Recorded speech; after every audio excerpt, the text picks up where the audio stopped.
hitting chest and triceps today, and we're gonna start with all of our chest movements first. So we're gonna start here on the flat bench. This is gonna be mid-volume reps. So shred and bulk. I want us all challenging ourselves here with the weight safely. If you don't have a spotter, you can do it on a Smith machine or dumbbells, whatever you prefer. But I want you doing flat press, preferably barbells, what we're gonna be working, and just really try to make sure you're maintaining form, and we'll go over that here in a sec, but using as much weight as you possibly can to challenge yourself. After that, we have 2 different supersets. That means we have 5 total chest movements, and then we have 2 tricep movements at the end. Your triceps are supporting your chest throughout this entire workout. So when I got to the end, I did the 2 tricep movements.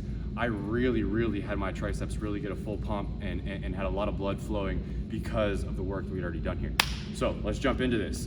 First thing, when we're doing our barbell, I wanna make sure that we have our back positioned properly on the bench. I have a slight arch under my lower back. My butt is not coming up off the seat. I don't want any of you pushing your butt up or anything like that. We want to have proper form here. So butt's on the seat, slight arch in the back so that our lower back, so our chest is up. Eye grip about shoulder width apart. I have a bad habit. When I'm going super heavy, I'll lift my head up, but that's not right. We want it here, all against the mat. Controlling that, our elbows are slightly forward in this strong position. They're not flared back like that. Right here, control down, no bounce, just touch and go. If you don't have enough mobility to get down that far, stop about here, press back up. But if you can, touch that chest, back up. When you're going heavy there, controlling your breathing in any rep range is extremely important, but especially when you're going heavy, that's gonna help you a lot. All right, follow me over here. Now we're on to some dumbbells. So that was a flat movement. Now we're gonna work a superset for upper chest. Whole chest is gonna get worked, but we're targeting the upper chest specifically. First thing we're gonna start with, we've done these in the past. If you're new, welcome. This is a staple. We're gonna do squeeze presses. So we're pressing these weights together. By pressing these weights together, I'm already activating my chest. Then I'm bringing the weight down, touching my chest. As I'm pressing them together, I'm pressing up. So we're getting chest activation from 2 different angles here. Incline press, and pressing them together. This is why this is one of my favorites. So control it down, squeeze that up. Then we're going right into our incline fly here. You might need to switch the weights to a lighter weight here for the flies. Just kind of depends on how much weight you're using for your squeeze presses. But big, round, open movement here. It's like you're giving a big bear hug, not in narrow like this. Big, wide plane. Open up, stretch, squeeze that weight up. So that's our first superset. One more superset over here on the cables. So now we're gonna really target our lower chest. Whole chest is being worked again.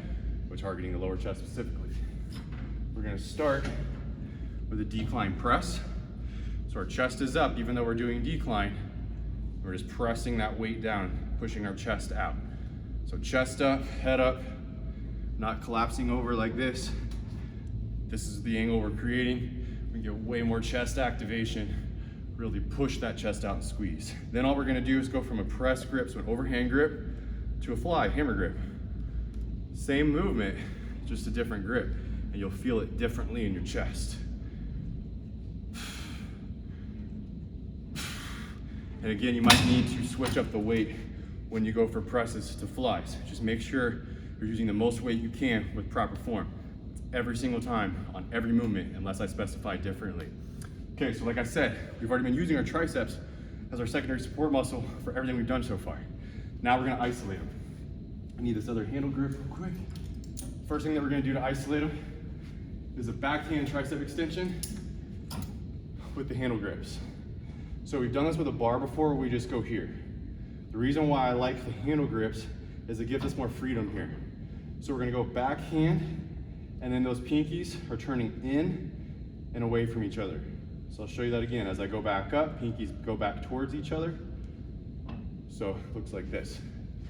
Coming down, pinkies are turning in and away. So my thumbs are moving towards each other and away from each other on the way up. Show you from this angle, here to here. So we get that backhand, and then we get to turn out and flex. Flex as hard as you can right there. Control that weight, keeping that chest up. Don't get overdoing this. Here to here. Now, similar movement, you're gonna feel it differently in the tricep. We're gonna go rope splits. Done these a bunch of times, but make sure. So when we did these, our pinkies are turned this way. Now when we go here, they're turning the other way. So our chest is still up. Chest is still up. Tension's in my triceps. I'm pressing that weight down and my pinkies are going out. And I'm squeezing that tricep as much as I can right there. Pinkies come back in, back to our normal grip. Squeeze that, try to squeeze from here. Don't wait till you get to here. Squeeze from here. I'm already squeezing my triceps down.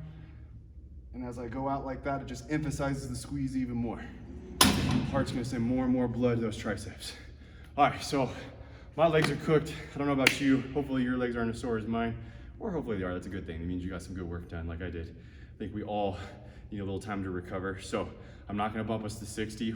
Cardio is not gonna be optional. We're gonna go 40 minutes, low to medium, but I want you guys to get those legs moving. Movement sometimes is the best thing for recovery when it comes to soreness. So get those legs moving, nothing crazy, but just enough to get the blood flowing. Have a good workout.